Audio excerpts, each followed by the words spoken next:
Bien, la inmunistoquímica es otra de las reacciones que más utilizamos y que están cada vez en más uso, porque ya no solo nos permite examinar características o detalles arquitecturales y celulares de los tejidos, como lo hacemos con la hematoxina y eosina, sino que mediante esta técnica somos capaces de identificar si en nuestro tejido existe o no cierta estructura que va a fungir como una especie de antígeno, como vamos a ver a continuación.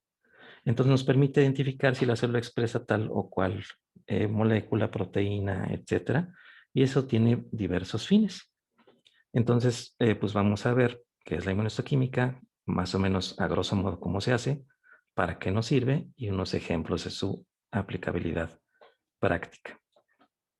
Entonces, la inmunohistoquímica, como su nombre lo dice, se basa en la inmunología. Entonces se basa básicamente en reacciones antígeno-anticuerpo, donde hay que recordar que los antígenos van a ser sustancias capaces de iniciar una respuesta inmune y los anticuerpos van a ser aquellas proteínas solubles que normalmente tiene nuestro sistema inmune para identificar y neutralizar esos antígenos. Entonces la inmunohistoquímica se va a basar en aprovechar esta propiedad de los tejidos, su inmunogenicidad. Entonces vamos a inducir de manera un tanto artificial una reacción antígeno-anticuerpo, donde el antígeno va a ser aquella sustancia que nosotros estamos pretendiendo identificar, que nosotros queremos saber si existe o no en nuestra célula. ¿Y cómo lo vamos a identificar? Pues conociendo su estructura, etcétera, vamos a crear o vamos a aplicar un anticuerpo que sea capaz de reconocerlo. Y yo tengo a su vez que ese anticuerpo que estoy aplicando, ser capaz también de reconocer que es mi anticuerpo y no uno que es endógeno del tejido o de la muestra.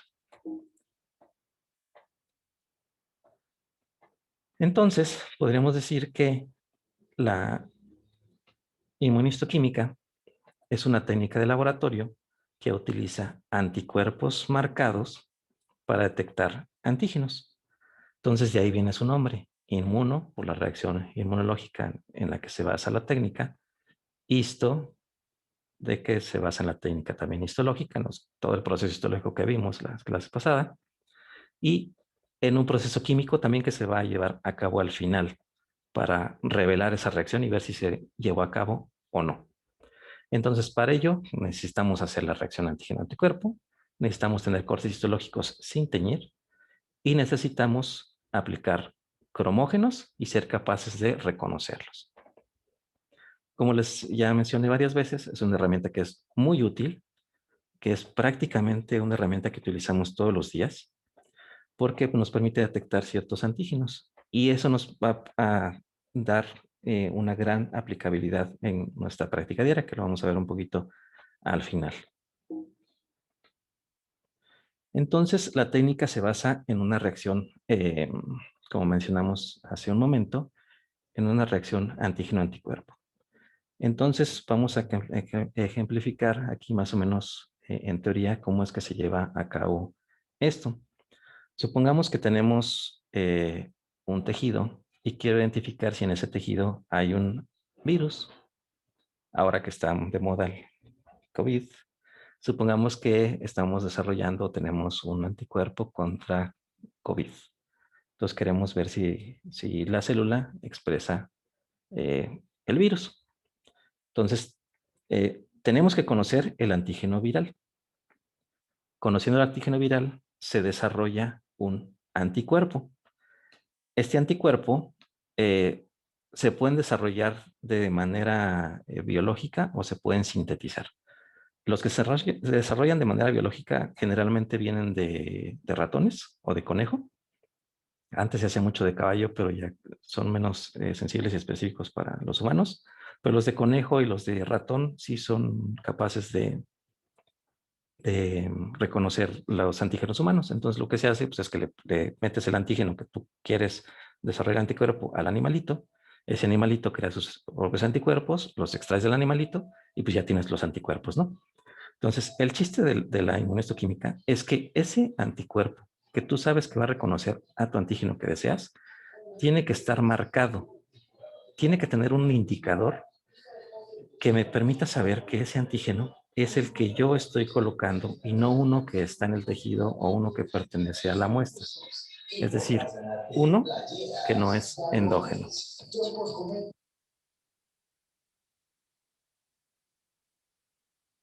Ya, traspasaron los vendedores. Entonces, tiene que tener un indicador. Entonces decimos que estos anticuerpos son marcados. Entonces le llamamos un anticuerpo marcado o etiquetado. Bien, entonces en eso se va a basar prácticamente toda la técnica de inmunohistoquímica.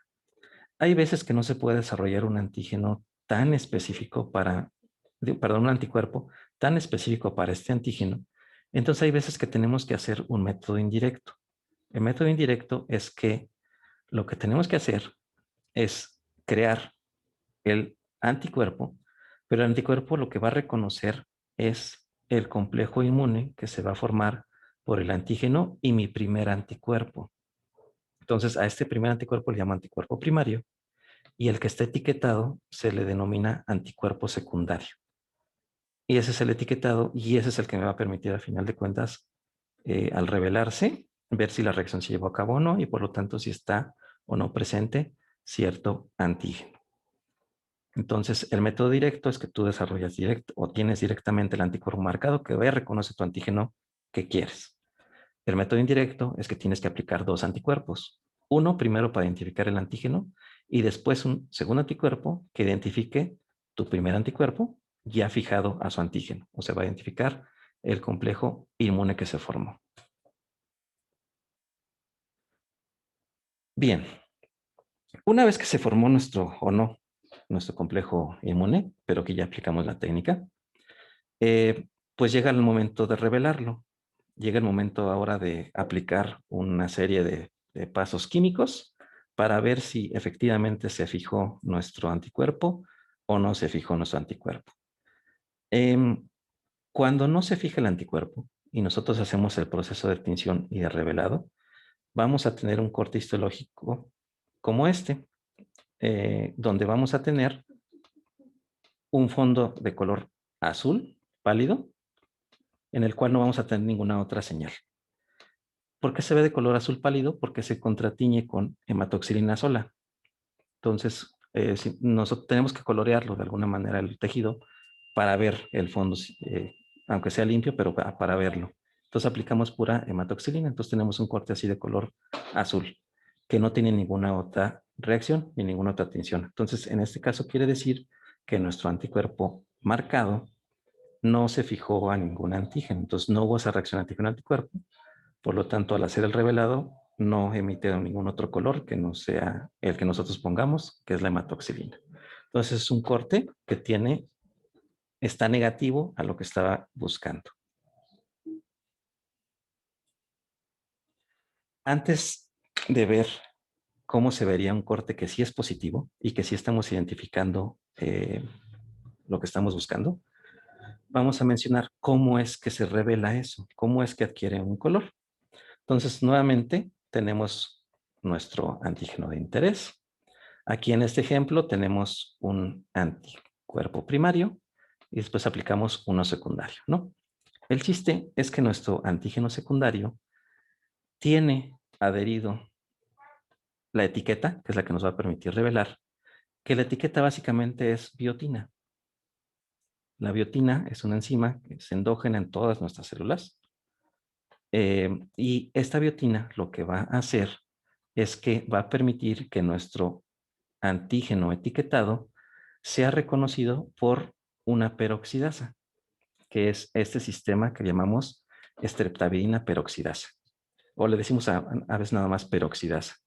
Entonces, debido a esto, esta técnica también en algún momento se le llamó inmunoperoxidasa o técnica de la inmunoperoxidasa. El chiste es que yo ya llevé mi reacción a cabo, ya le puse mi anticuerpo primario, ya le puse mi anticuerpo secundario, entonces ahora lo que le pongo es la streptavidina hiperoxidasa.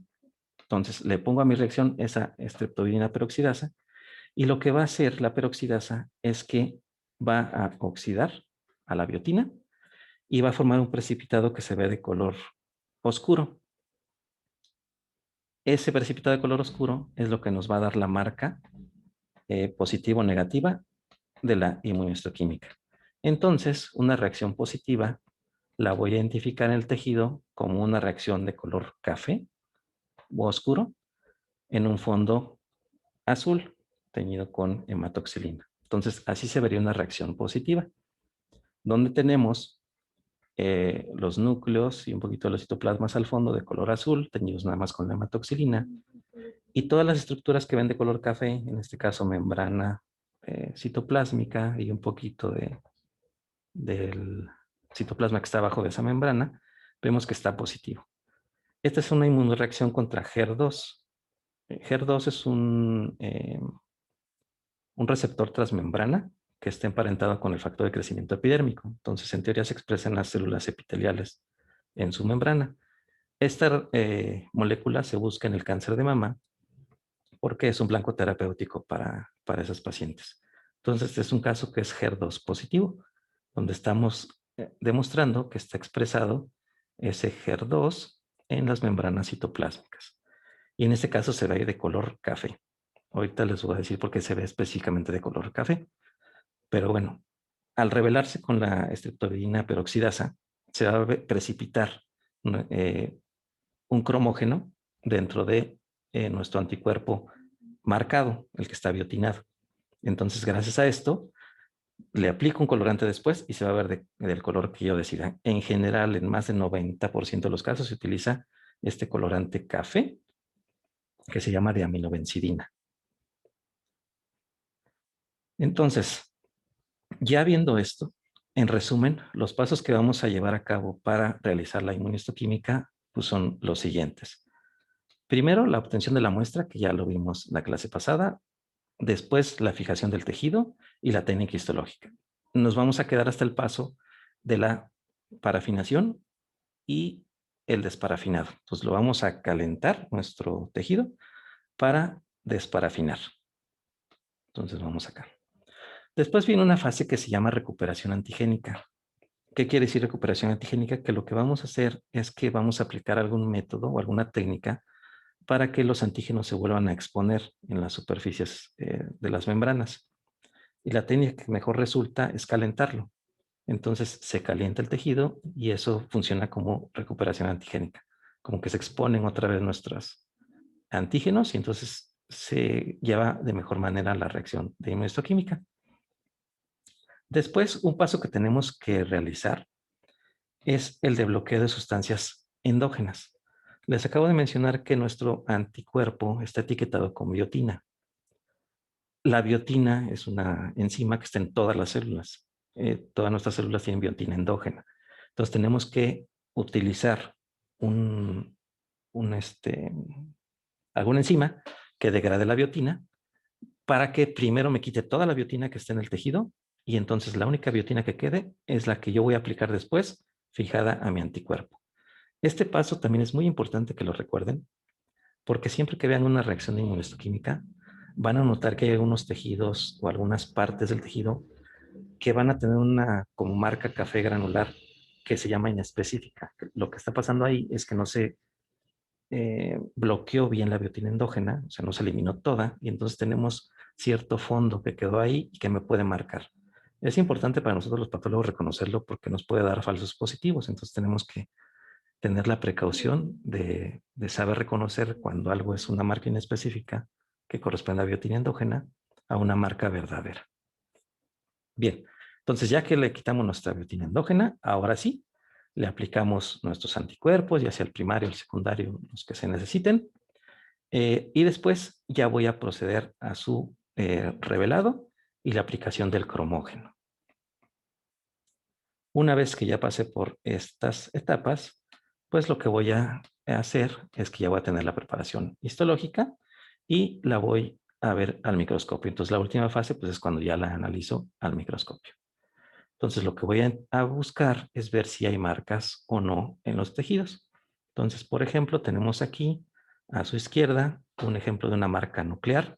Son receptores de estrógeno, igual nuevamente en un cáncer de mama. Y pues como está positiva la reacción, estamos viendo la marca café en el núcleo, pues es positiva. Entonces este cáncer en específico es estrógeno positivo.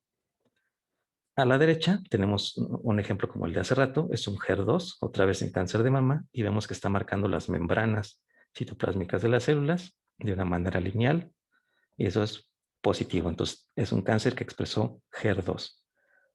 Y en medio tenemos un ejemplo de una marcación citoplásmica. No está marcando la membrana tan intenso como se ve en su derecha, sino que marca de una manera granular el citoplasma. Esta es una proteína que se llama GDFP15, que se expresa en el epitelio mamario. Entonces, esto nada más para identificar que es tejido mamario. Y vean cómo la reacción es específica. No marca ni los núcleos, ni marca células del estroma, ni vasos, ni nada. Solo está marcando el citoplasma de las células que me interesa reconocer. Entonces, ya para terminar, ¿y para qué me sirve esta inmuno? Pues ya vimos que es útil porque me permite identificar ciertos antígenos, pero ¿qué utilidad práctica tienen? Pues primero me puede decir la estirpe histológica. Hay veces que tenemos neoplasias tan poco diferenciadas que no sabemos ni siquiera qué son, si son epiteliales, si son neurales, si son mesenquimales, si son melanoma, etcétera. Entonces aplicamos antígenos que me reconocen los tipos celulares a grosso modo. Por ejemplo, los epitelios expresan queratinas y antígeno membrana epitelial. Entonces puedo aplicar anticuerpos contra esas proteínas y si es positiva la reacción me dice que eso expresa marcadores epiteliales. Marcadores neurales, por ejemplo, S100, CD56, son moléculas que están en la membrana de las células neurales, perdón. Entonces, si yo le aplico estas y son positivas, me quiere decir que eso puede ser neural. Eh, y así, les puedo dar 1000 ejemplos. Entonces, nos sirve para decir primero estirpe. Esto es linfoide, esto es epitelial, esto es mesenquimal, esto es primitivo, esto es melanocito, etcétera. Nos permite, la fecha, nos permite identificar subpoblaciones de linfocitos.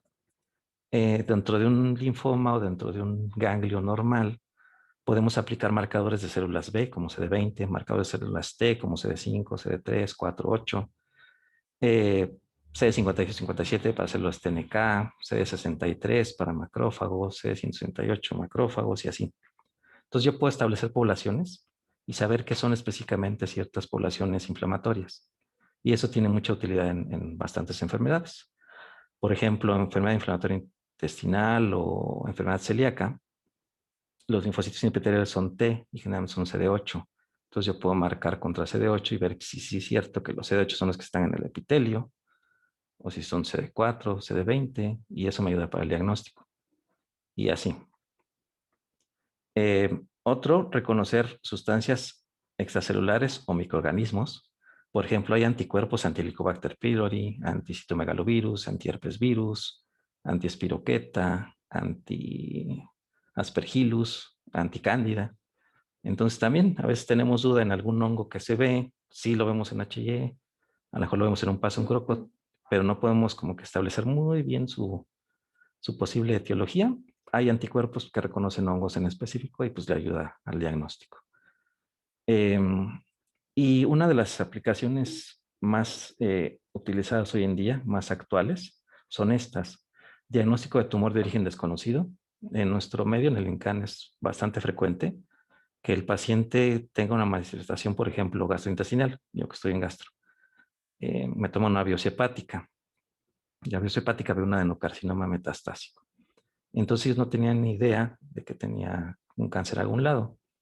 Entonces, a eso le llamamos tumor de origen desconocido. Entonces, nosotros aplicando inmunohistoquímica podemos determinar, a veces con muy alta precisión, a veces no tanta, pero podemos orientar hacia dónde puede estar el primario. Entonces, aplicándole ciertos anticuerpos, nosotros podemos decir, este tumor es gastrointestinal y probablemente esté en el colon, o probablemente sea gástrico, o esto es de mama, esto es de ovario, esto es de páncreas. Y entonces ya el clínico va y busca más acuciosamente en esa zona. Suponiendo, hay veces que incluso los estudios de imagen son negativos para cierto tumor, por inmuno orienta a que es de ese sitio y cuando se van a hacer estudios más específicos todavía podemos indicar el primario. Un ejemplo sería mama. Hay más o menos 10% de los cánceres de mama se expresan primero como metástasis axilar. Entonces, supónganse que ustedes tienen un paciente con cáncer de mama bueno, no saben que tiene cáncer de mama. Una mujer, unos 40, que ya con una bola axilar, ¿no? Le hacen una BAF o una biopsia por truco del ganglio, adenocarcinoma metastásico. La paciente ya tenía ultrasonido que decía que no tenía nada y tenía una mastografía que decía que no tenía nada. Tenemos el cáncer por la histología, le hacemos inmuno, me marca GATA3, que es específico de mama, me marca GDF15, que es específico de mama, me marca mamoglobina, que es específico de mama, y aparte receptores de estrógeno y progesterona. Entonces tiene todo para hacer mama, más la ubicación, etcétera. Tenías estudios que decían que no tenía nada en mama. El estudio más sensible para detectar lesiones en mama es la resonancia magnética. E incluso hay resonancia específica de mama. Entonces, pueden ir a hacerle una resonancia de mama y resulta que ahí sí pueden ver alguna lesión. Por ejemplo, el carcinoma lobulillar.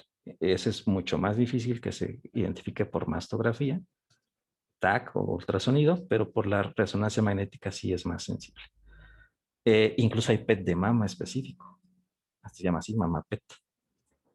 O mamotac también hay muy específicas de mama. Entonces así podrían llegar a ese diagnóstico. Inicialmente se había presentado como cáncer de mama oculto y ya después lo identificaron. Hay casos que es más obvio y que simplemente ellos por no hacer una buena semiología o no pedir un estudio de imagen específico de una zona, pues se les fue el primario. Pero, por ejemplo, hay veces que nos llegan al CAN con metástasis hepáticas. Le hacen la TAC, pero por alguna razón la TAC nada más va del cuello al abdomen inferior. Se les fue la pelvis. Y resulta que hacemos la inmuno y sale que es ovario. Le completas la TAC y pues sí, tiene el tumor sota en el ovario o en el útero o hasta allá abajo. Llega a pasar también. Entonces, esos son los casos que nos ayudan, tumores de origen desconocido. Otro, para clasificar los linfomas, necesitamos inmunofuerza para saber de qué estirpe es. Y aparte podemos identificar bastantes blancos terapéuticos. Igual en cualquier cáncer, por ejemplo en mama, podemos identificar marcadores pronósticos y terapéuticos. Ejemplos en mama, ya les mencioné HER2, ya les mencioné receptores de estrógeno. Ambos predicen el tipo de tratamiento. Si el tumor expresa HER2, hay que darle un bloqueador de HER2 que se llama trastuzumab.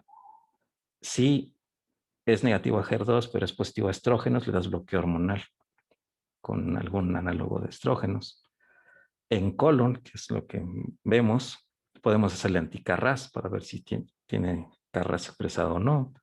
EGFR, y eso predice respuesta de tratamiento. En linfomas, si tienes un linfoma que es CD20 positivo, le puedes dar rituximab, que bloquea específicamente el CD20. En GIST, en el tubo digestivo, si expresa CD117, le puedes dar bloqueo con imatinib, es un anti-CD117, y así, entonces no sirve para eso. Y en infecciones, pues ya les comenté también, hay anticuerpos contra herpes, contra diferentes tipos de hongos, etcétera. Bueno, hay hasta para COVID. Nada más que no han demostrado mucha especificidad todavía, como que marcan todo ahorita. Pero bueno, igual en algún momento se va a desarrollar alguno que sí sea muy sensible y específico y nos podrá servir también para hacer, a lo mejor en un frotis, buscar por inmuno en lugar de hacer el PCR, es más rápido y menos costoso. Entonces igual nos sirve para eso, ¿no? Y bien, ya para terminar, pues la inmunohistoquímica tiene bastantes problemas que pueden afectar su calidad y su interpretación, como son el tipo de fijadores que se utilizó. Si dejas mucho tiempo las biopsias en formol, puede dañar los antígenos, entonces puede ser que no haya inmunoreacción y sean falsos negativos. Si no está buferiado tu formol, tiene un pH que no es neutro o cercano al 7, puede dañar esos antígenos, etcétera. El tiempo de fijación también. Si se subfija o se sobrefija, eso limita la inmuno. Entonces, esto lo evitamos con protocolos específicos, por ejemplo, el cáncer de mama. Cáncer de mama, se quita la mama y tienes un periodo de 1 hora más o menos de isquemia fría en que desde que se quitó de la paciente a que lo pones en formol, solo dejamos que pase máximo 1 hora. Es nuestro tiempo como que oro. Apenas se recibe en patología, se parte para que empiece a difundir el formol en el tejido y se separa un bloque del tumor y ese va a formol buferiado para que esté nada más 24 a 48 horas en el formol y no se sobrefije ni se subfije. Entonces, todo eso es con la finalidad de asegurar que receptores de estrógeno, progesterona y HER2 salgan bien, porque son cruciales para el diagnóstico y el tratamiento de ese paciente. Entonces, Hay que cuidar mucho eso. Entonces, tejidos que sabemos que van a requerir una fuerza, hay que cuidarlos mucho. Otro ejemplo que les podría poner es biopsias de pulmón. Igual, tumores de pulmón, vamos a tener que hacer bastantes estudios de inmuno para ver qué proteínas expresa, porque tiene muchos blancos de pulmón. Pero la mayoría de los biopsias de pulmón se obtienen por aguja fina. Entonces resulta que te traen 3 churritos, o 4 o 5, de 1 milímetro de espesor. Eh, lo que hacemos, por ejemplo, en el INCAM para cuidarlo es que cada cilindro se mete en una cápsula diferente. Entonces tenemos, si quitan 5 cilindros, tenemos 5 cápsulas. Entonces tengo 5 bloques para hacer todos los estudios que quiera. Antes lo que hacíamos es que los metíamos los 5 en una y pues si el técnico rebajaba además el bloque, pues, se llevaba todo el tejido. O si se reincluía, se llevaba todo el tejido. Entonces, para evitar eso, pues, lo dividimos en muchos bloques y resulta que así nos ha funcionado bien y que la cantidad de tejido perdido es muy poquita. También tiene que ver la técnica que se utilice. Se utilizan técnicas manuales, contraautomatizadas, también eso modifica mi inmunohistoquímica. Y la interpretación, sobre todo. También es observador dependiente y pues ya les acabo de decir que si tenemos artificios por tejido mal fijado, porque el material está necrótico, porque no se le dieron los tiempos adecuados para cada paso, etcétera, todo eso afecta la interpretación de la misma. Pero bueno, pese a todo, pues hay que confiar en la reacción y pues interpretarla. Y ya para terminar, les iba a hablar de los cromógenos. El que más utilizamos es la diaminobencidina. Vemos que la diaminobencidina pinta en café. Una lesión café por excelencia son los melanomas o los lunares. Entonces, yo hacerle inmuno con diaminobencidina a una lesión pigmentada está en chino. Todo se va a ver café. Entonces no voy a saber si el café que estoy viendo es del pigmento de la melanina o si es mi diaminobencidina. Entonces, en algunos casos utilizamos otros colorantes. Hay los colores que quieran. Hay amarillos, verdes, verdes fosforescente, fuchsias, etcétera. Pero el que más se utiliza después de la diaminobencidina es el 3-amino-9-etilcarbazol. Este es un colorante que se ve en color rojo y este lo utilizamos en lesiones pigmentadas porque así me quito eso de el café de la melanina y entonces cuando veo rojo, pues es que me está identificando lo que estoy buscando, pero en color rojo. Entonces esta la vemos y la tenemos en el hospital y nosotros lo usamos mucho en melanoma. Para cuando tenemos dudas, marcamos con este colorante rojo y pues ya no tenemos dudas de si fue la peroxidasa o si era melanina. Entonces, para ocasiones como esta se hace esto. E igual, eh, aplicando la misma técnica, pueden ustedes hacer dobles, triples, cuádruples marcajes, los que quieran. Entonces, hay diversas técnicas que aplicas hasta 2 o 3 anticuerpos a la vez. Nada más las condiciones que requerirías es que tengas todo lo necesario y que trates de marcar cosas diferenciadas. Por ejemplo, puedo aplicar aquí mismo en melanoma, puedo aplicar aminotilcarbazol color rojo para identificar una proteína citoplásmica, por ejemplo, S100. Y puedo aplicar no sé, en color verde, algo que me marque núcleos, como SOX11. Entonces puedo tener la doble tinción, que me marque algo de un color el núcleo y de un color el citoplasma, y eso me permite identificar en una sola muestra, pues más de 2 proteínas. Y se pueden hacer 3, 4, las que quieran, mientras tengan los insumos, que pues básicamente es el anticuerpo, y los reveladores con los colores como que diferenciados. Esas ya son técnicas súper así como rebuscadas. Nosotros no las hacemos, pero sí hay lugares donde pueden hacerlas. Y ya para terminar, nada más 2 ejemplos de la utilidad de la inmuno. Una, que es cosa de todos los días en oncología, es cáncer de mama. Cáncer de mama es así primordial para el tratamiento de la paciente, establecer su perfil de expresión de hormonas. Entonces se aplican receptor estrógeno, progesterona, HER2 e índice de proliferación Ki-67. Con esos 4 marcadores se puede establecer una asociación muy cercana a la realidad de la clasificación molecular del cáncer de mama. La clasificación molecular del cáncer de mama se clasifica en triples negativos, luminal A, luminal B, HER2 positivo y basal-like. Esos 5 tipos se tratan de manera diferente. Por ejemplo, lo más común es que los casos sean receptores positivos de estrógeno y progesterona con HER negativo. Y eso se denomina luminal A. Estas pacientes luminal A positivas, lo que se les hace es que se les da bloqueo hormonal, no se les da quimio. Entonces les das anastrozol o un bloqueador de estrógenos. El subtipo molecular HER positivo es positivo a HER2 y negativo a todo lo demás, a receptores de progesterona. Esos casos no se beneficiarían del bloqueo hormonal porque no expresan hormonas, pero están sobreexpresando HER2, entonces lo que les dan a ellas es trastuzumab, que es un bloqueador selectivo de HER2, y les va bien. Si el caso no marcó nada, se llama triple negativo, porque es negativo a estrógenos, a progesterona y a HER. Se llama triple negativo. Esos triple negativos hay que darles quimio. Entonces ya se les dan platinos y otras cosas. Entonces, como ven, esto es súper fundamental para que se trate bien a la paciente. Entonces, todo cáncer de mama tiene que hacérseles receptores hormonales, HER2, KI. Es una aplicación. Otra aplicación que les traje como ejemplo es una neoplasia, cuando tenemos, bueno, sí tenemos idea, pero a veces no mucha, de qué puede ser. Entonces, este es un ejemplo de una neoplasia fosocelular de un paciente joven, 30 años, está en la rodilla, y lo que veo es una proliferación de células pequeñas, redonditas, ligeramente usadas, que mis diagnósticos diferenciales son un montón. Podría ser un carcinoma, podría ser un linfoma, podría ser un sarcoma. Entonces, le aplico marcadores. Esta es una citoqueratina y esta de su derecha es un EMA, antígeno de membrana epitelial. Los dos son marcadores de epitelios. Y vemos que marca unas células que no se veían bien en el HIE, pero que parecen glándulas.